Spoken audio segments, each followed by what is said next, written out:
Yo, welcome back to another edition of Neon Trash. I'm your host, Tommy the Hammer. Tonight we're going to be checking out a martial arts flick called Bangkok Knockout.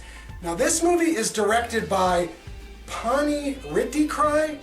Forgive me if I mispronounce that man's name. He directed Ong-Bak 2 and Ong-Bak 3. I gotta admit, I am predominantly a fan of Tony Jaa's original Ong-Bak. I thought that movie was excellent, but that's not saying that the sequels weren't very good. I mean, the martial arts was top tier, and that's what I'm expecting from this movie here. In terms of movies that have the word Bangkok in the title, well, that horrible movie with Nick Cage, Bangkok Dangerous, really kind of poisoned the well in those regards. Now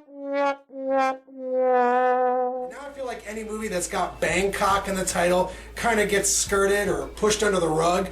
Hopefully this movie is badass. The trailer looks awesome. The martial arts looks off the chain. I can't wait to check it out. I love a good action flick. You guys know that. So, without further ado, motherfuckers, check out the trailer. Peep that shit, guys, when we get back. Y'all motherfuckers are gonna know my opinion on BKO, Bangkok Knockout.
Simply calling the movie BKO, Bangkok Knockout, a bad film or a failure or a dismal experience is doing some serious disservice to all the talent that is displayed on screen.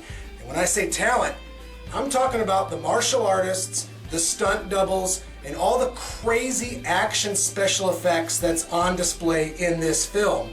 All of that is top-notch, excellent, and kind of exhilarating in its own way.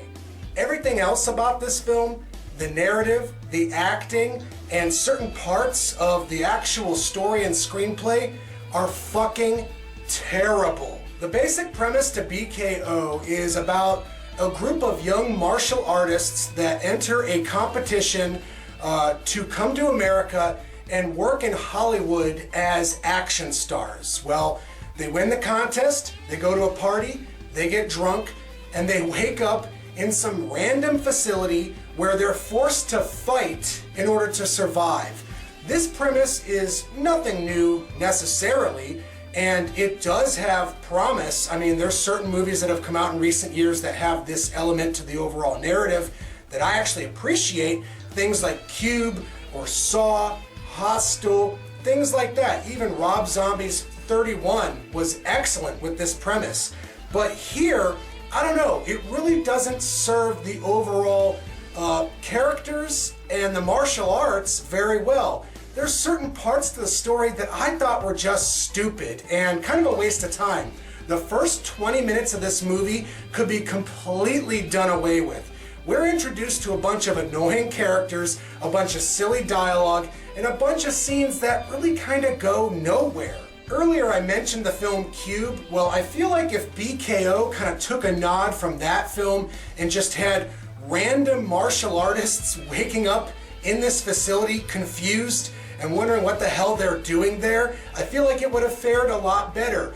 less is more, and that's what this movie needed in terms of the overall narrative.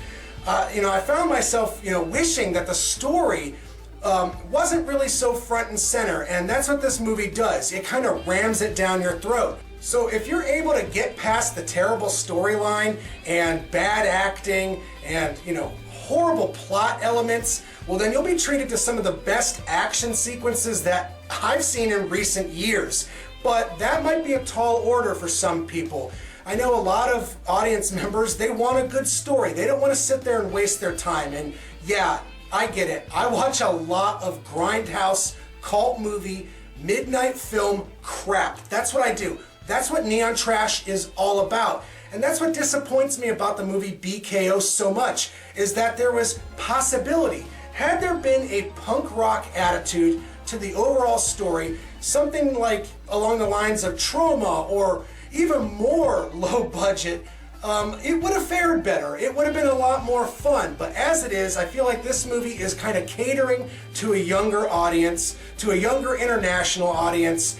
And you've got all this hip music and hip clothing styles and blah fucking blah. It really gets in the way of everything else. But like I said, the action is awesome. There's a lot of crazy sequences, and you might want to just visit these scenes online on YouTube. If you can look them up, do it. Highly recommended. Watching the movie, not so much, guys. So with all that being said, out of 10 stars, I could give the movie Bangkok Knockout maybe a solid 4 out of 10, and that really resides solely on the fact that the action scenes in this movie are so fucking cool.